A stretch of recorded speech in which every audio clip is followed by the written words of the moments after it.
What if I told you that the greatest lie ever told to women was that youth is the key to desire? Think carefully, because hidden in Carl Jung's private manuscripts lies a truth so dangerous, so disruptive, that entire civilizations work to bury it. Jung discovered that mature women carry within them an ancestral erotic power, an energy no young woman can touch, a force so magnetic, so irresistible, that even evolutionarily advanced men, those who pride themselves on control, find themselves powerless before it. But here's the twist. This energy is awakened through what society has condemned as vices. For centuries, patriarchal culture called them dirty, shameful, inappropriate. Yet Jung revealed they are not weaknesses at all. They are sacred sources of feminine strength. Each one, once embraced, becomes a key to a woman's most primal, most untamed magnetism. And the combination of the fourth and seventh, Jung himself warned it was dangerously irresistible. A secret once known by ancient tantric priestesses before being deliberately erased from history. Now imagine this. Everything you've been taught, that your erotic power fades with age, that youth is beauty, that older women must become invisible, was designed to strip you of your birthright. Jung uncovered that in ancient cultures, before patriarchal dominance, it was mature women who guarded the mysteries of sacred sexuality. They were the priestesses of love temples, the initiators of both men and women into the hidden realms of intimacy. And why? Because they alone had something no young woman could ever possess: the full integration of her shadow. Jung defined the shadow as the part of us forced into hiding. Our deepest urges, our wild instincts, our primal hungers. While society demanded women repress them, Jung showed that true feminine magnetism awakens only when these shadow parts are embraced, not denied. This is the first great secret. What has been labeled as vice is in fact sacred virtue. Once awakened, it radiates an energy no evolved man can ignore. This isn't about tricks of seduction. It is about transformation, about reclaiming the fire that was always yours. But we are only at the threshold. What comes next will unravel everything you thought you knew about attraction.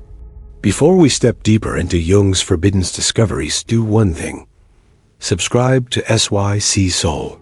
Tap the bell icon so you don't miss the next revelations like this video, and share it with a woman who needs to remember her power. Because what you are about to hear is not information. It is initiation. Carl Jung often said that what we repress becomes the very thing that controls us.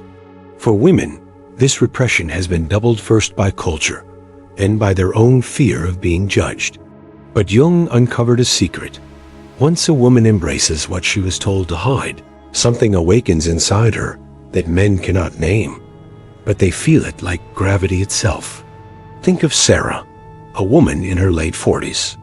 For most of her life, she tried to appear proper, polite, agreeable. She hid her fiery temper, her wild laughter, even her sensual curiosity. Society had told her that such impulses were shameful. But when Sarah began to explore the parts of herself she had locked away, the shadow spoke of everything changed. Her eyes carried a depth men couldn't look away from. Her presence filled a room without her saying a word. She had touched her shadow, and in doing so, she touched her power. Jung wrote that the shadow is not evil, it is unintegrated energy. And when mature women dare to integrate it, they do something extraordinary. They stop needing permission. That is the true spark of attraction. Men are not drawn only to beauty, but to energy, to presence, to authenticity. And authenticity cannot exist when half of your being is denied. But here is where it gets even more mysterious. Jung observed that evolved men, the kind who are awake, conscious, spiritually seeking, are especially unable to resist a woman who has embraced her shadow. Why? Because she becomes a mirror of his own hidden self. Her courage to embody what he fears awakens his longing to be whole. And without even trying, she becomes magnetic. This is the paradox Jung revealed. Women have been taught to repress their wildness in order to be loved. Yet the very act of repression kills the energy men unconsciously crave most. When a woman stops hiding, she stops chasing, and in that stillness, men begin to chase her. Pause for a moment and let that sink in. The power you've been told to silence is the very power that makes you unforgettable. And this is only the beginning, because soon we will step into the first of the ancient vices Jung spoke about, the very qualities once worshipped as sacred in love temples, but later turned into sins. The truth of the first one will challenge everything you think you know about desire. Carl Jung believed that what society labels as sin often hides what is most sacred.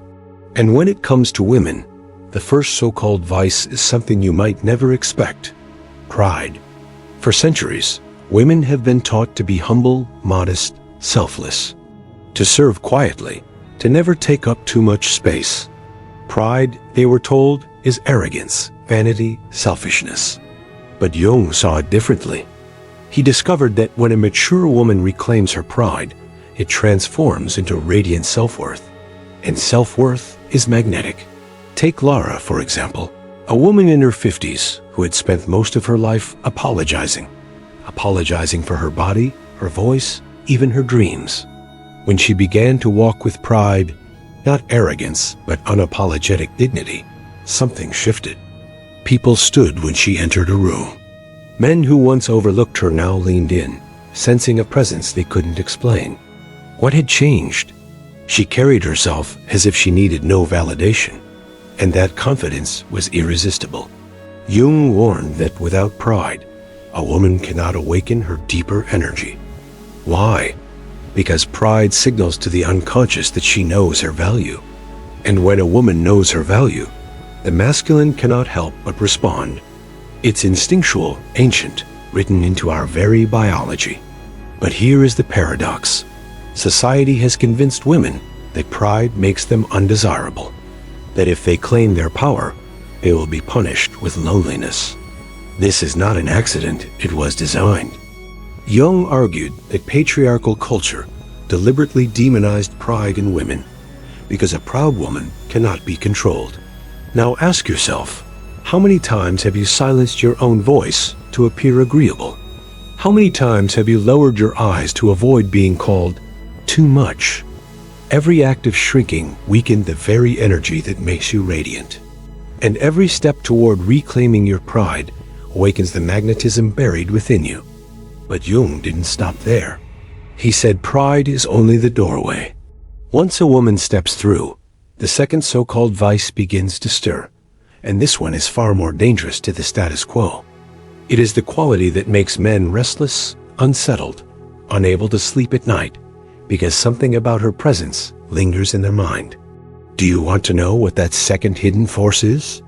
Keep listening, because what comes next will surprise you even more. The second so-called vice that Carl Jung uncovered is envy. Yes, envy, the emotion women are told to be ashamed of, to hide, to swallow in silence. From childhood, girls are taught to smile while watching others have what they secretly desire. Society tells them envy is poisonous. But Jung saw something entirely different. He called envy a compass of the soul. Why? Because envy always points toward what you have disowned in yourself. When a woman feels envy toward another, it isn't hatred, it is recognition. She sees in the other what she has buried in her own shadow. And Jung knew that if a woman dares to follow that envy inward, she will find a forgotten part of her own power. Consider Emily, a woman in her early 40s. For years, she envied confident women who walked freely in their sensuality. She despised them, judged them, dismissed them. But when she began working with Jung's ideas, she realized the truth. Her envy was not about them. It was about the part of herself she had abandoned. When Emily reclaimed her sensuality, she no longer felt envy, she radiated presence. Men began noticing her without her trying. Friends asked what had changed, but the truth was simple. Envy had led her home. Here is the paradox. Women taught to repress envy lose their deepest desires. They disconnect from what they truly want, and in doing so, they dim their magnetism. But when envy is embraced, it transforms into inspiration, into hunger, into life force. Jung believed that without envy, a woman becomes invisible, not because she lacks beauty, but because she has stopped desiring, and men sense it. A woman alive with desire awakens desire in others. She doesn't need to pursue or prove anything. Her very being becomes a spark in the dark. But there is more. Jung hinted that when envy is combined with pride, something extraordinary happens. A woman begins to not only recognize what she longs for, but to claim it without apology. This combination, he said, is the beginning of dangerous freedom, the kind of freedom ancient priestesses embodied before patriarchy erased their temples. So let me ask you, what have you envied in others that secretly belongs to you? The answer to that question might just unlock the next layer of your own power. And yet, envy is not the most feared of the vices. Jung reserved that title for the third, the one whispered about in secret, the one that shakes men to their very core. Are you ready for it? The third so-called vice Carl Jung revealed is perhaps the most feared of all: anger. For centuries, women have been told that anger makes them ugly, undesirable, dangerous. Calm down, they are told. Don't be hysterical. Their fury is dismissed, their voice silenced. But Jung discovered that beneath female anger lies a primal force that is not destruction, but truth. Anger is the guardian of boundaries. It is the fire that rises when something sacred has been crossed. And when a mature woman reclaims her anger, she reclaims her authority over life itself. Think of Sarah again. For years, she swallowed every insult, every dismissal, every quiet betrayal. She forced herself to smile, to stay polite, to keep the peace. But deep down, resentment grew like a storm. When she finally stopped repressing it, when she allowed herself to feel, to roar, to say no, something shifted. Men who once dismissed her now felt the edge of her presence. She was no longer a woman to be ignored. She had become fire. Jung believed that men unconsciously crave this fire. Why? Because it awakens their own repressed vitality. A woman unafraid of her anger is a woman unafraid of life. She doesn't destroy, she ignites. Yet patriarchy has twisted this truth for centuries. They told women that anger makes them unlovable. But in reality, a woman's anger is not about violence. It is about honesty. It is her refusal to be reduced, to be silenced, to be invisible. And when she stands in that refusal, she radiates a strength that no evolved man can resist. But here's the hidden key whispered. Anger, when fused with pride and envy, becomes something far greater than rage. It transforms into radiance. It creates a presence that men feel not just with their minds, but with their entire nervous system. It shakes them awake. Now pause here, because I want to remind you, these revelations from Jung are only just beginning. The next so-called vice is perhaps the most misunderstood of all, and it will overturn everything you've been taught about intimacy and attraction. Before we step deeper into that mystery, take a moment to subscribe to SYC Soul. Hit the bell icon so you never miss the coming secrets. Like this video and share it with a woman who needs to hear the truth of her power, because the path ahead only grows more dangerous and more liberating. The fourth so-called vice Carl Jung pointed toward is lust. The very word is charged, isn't it? For centuries, women were told that lust was sinful, dirty, even demonic. Entire religions built their power on convincing women that their desire was dangerous. But Jung saw what few dared to admit. Beneath lust is not corruption, but life force itself. Lust is the raw spark of creation, the pulse of vitality that flows through every living thing. When a woman represses it, she becomes dulled, disconnected, drained of radiance. But when she dares to honor it not recklessly, but consciously, she becomes magnetic. Jung believed that female lust is not simply about sex. It is about the desire to live fully, to taste, to touch, to breathe deeply, to take up space in a world that has tried to make her small. Lavra, in her early 50s, discovered this after years of suppressing her body. She believed desire belonged to the young, that mature women should remain modest, quiet, invisible. But when she allowed herself to feel again the warmth in her skin, the thrill of longing, the joy of her own sensuality, her entire aura changed. Suddenly, she radiated a presence that drew people to her without effort, not because she sought attention, but because she embodied aliveness. Here lies the paradox Jung revealed. What men crave most is not perfection, but aliveness. A woman who is in touch with her lust carries an energy that unsettles the masculine, pulls at him, stirs him awake. It is the same force that ancient temples once celebrated, before it was condemned as sin. But this is where the danger lies. Because lust cannot be controlled, it terrifies society. A woman who honors her desire cannot be manipulated. She chooses, she claims, she radiates. That is why her lust was demonized, because it makes her free. Now, pause and feel that truth. What you are told to hide is the very thing that makes you unforgettable. And yet, Jung hinted that lust is not the most dangerous of all. There is another so-called vice that follows it one society despises even more. A force that, when awakened in women, makes them untouchable, untamed, and unstoppable. Are you ready to hear what comes next? The fifth so-called vice Carl Jung explored is greed. At first, the word itself feels heavy, doesn't it? We imagine someone hoarding, clinging, never satisfied. And for centuries, women especially have been shamed into believing that wanting more makes them selfish, materialistic, unlovable. But Jung turned this idea upside down. He believed that greed, when understood through the psyche, is not about money or possessions at all. It is about the hunger for life that refuses to be silenced. Think about it. From childhood, women are told, be content. Don't ask for too much. Be grateful for what you have. Gratitude is beautiful, yes. But what happens when a woman kills her hunger? She kills her destiny. Jung insisted that greed points to the parts of the soul that know she is meant for more joy, more depth, more freedom, more truth. Emily, a woman in her late 30s, lived this reality.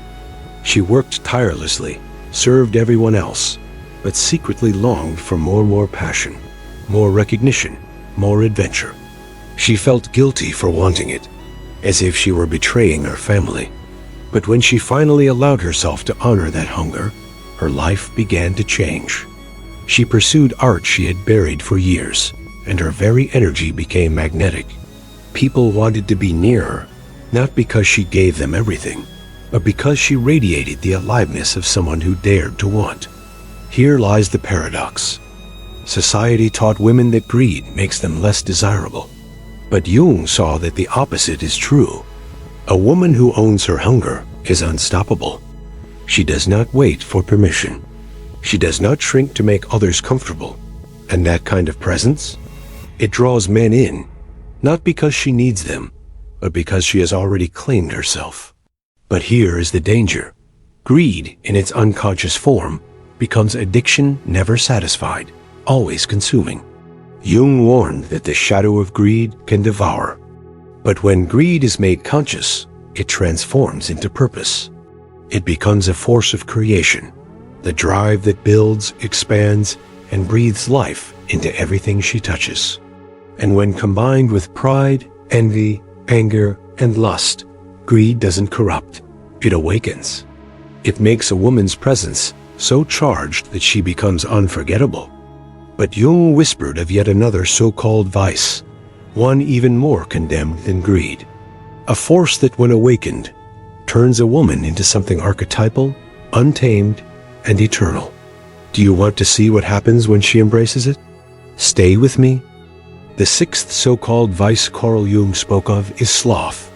Now, This one surprises people the most. Sloth, the word itself, is loaded with judgment.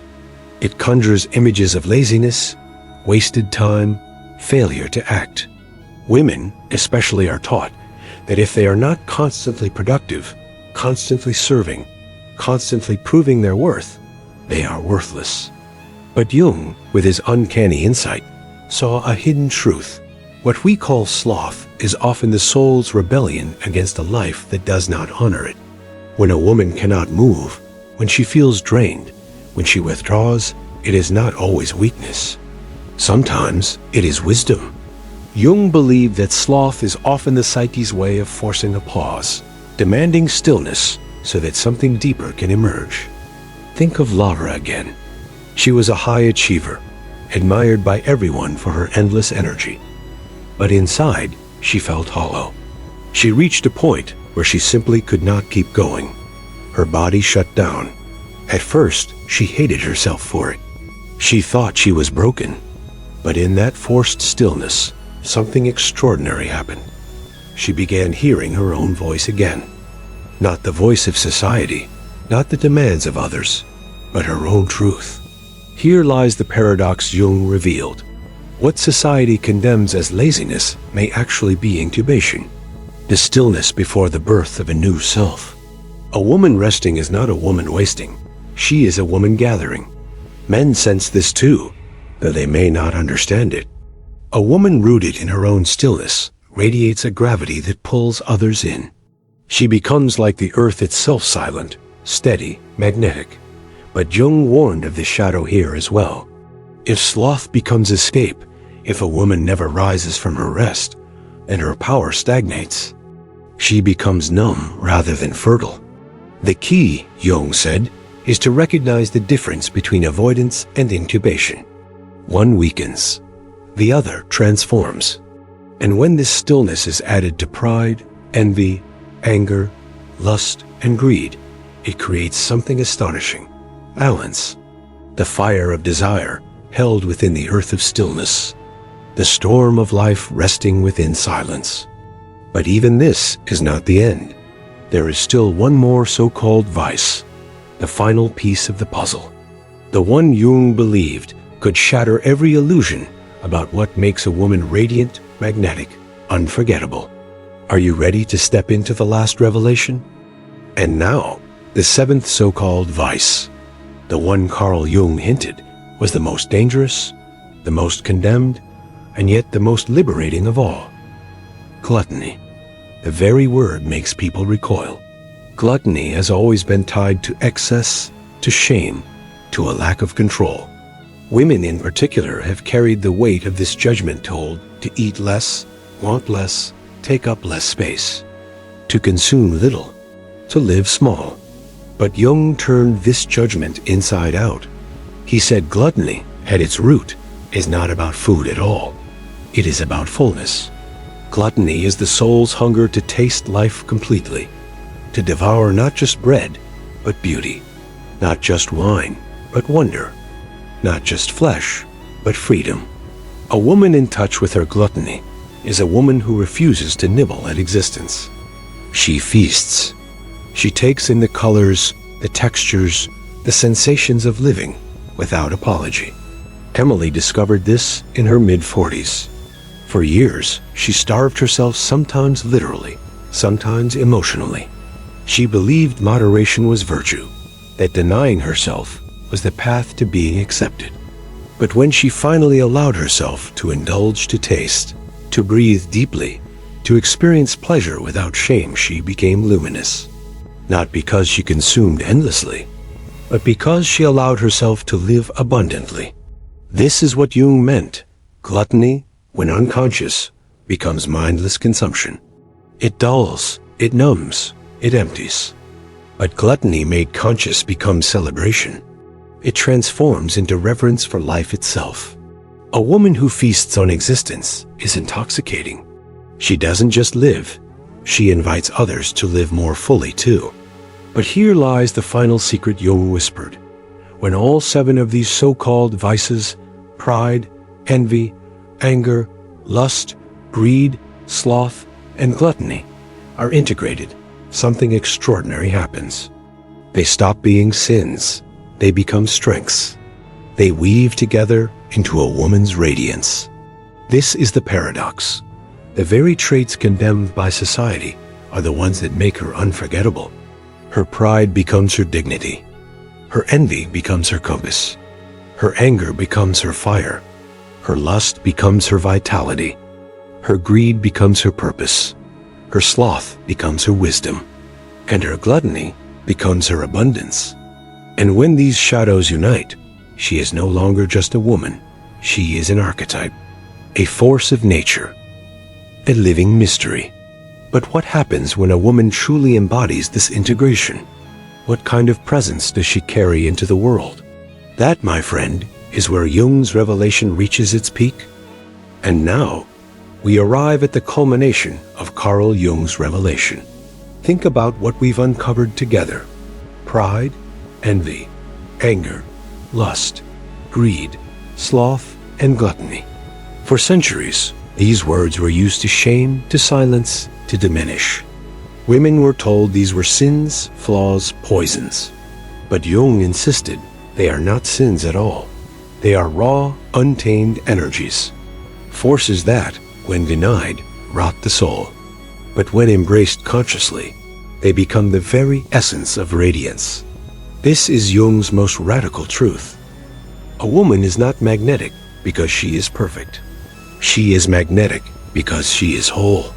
Wholeness does not come from hiding her shadow, but from integrating it. Pride becomes dignity. Envy becomes direction. Anger becomes courage. Lust becomes vitality. Greed becomes purpose. Sloth becomes wisdom. Gluttony becomes abundance. And when these are woven together, something extraordinary emerges. A woman stops living as an echo of what society told her to be. She becomes her own archetype, her own myth, her own living symbol. She carries an aura that cannot be faked, cannot be manufactured, cannot be taken away. Men sense it. Women feel it. The world responds to it. This is what Jung meant when he said that the shadow, when integrated, becomes gold. The very traits once condemned become the source of her magnetism. Now pause for a moment and imagine. What happens if more women dared to embrace this truth? What happens if instead of silencing their hunger, their stillness, their fire, their desire, they honored it? The entire structure of society would shift. Power itself would change hands. Because a woman who has integrated her shadow cannot be controlled. She is not waiting to be chosen. She has already chosen herself. And maybe that is why these forces were called vices in the first place. Not because they are evil, but because they are unstoppable. Because when a woman embodies them fully, she becomes untamed, radiant, unforgettable. She becomes what Jung always hinted at, a living mystery, a force of nature, a soul on fire. So if these words resonated with you, if you feel even a spark awakening in your own heart, then don't let it fade. Subscribe to my channel SYC Soul.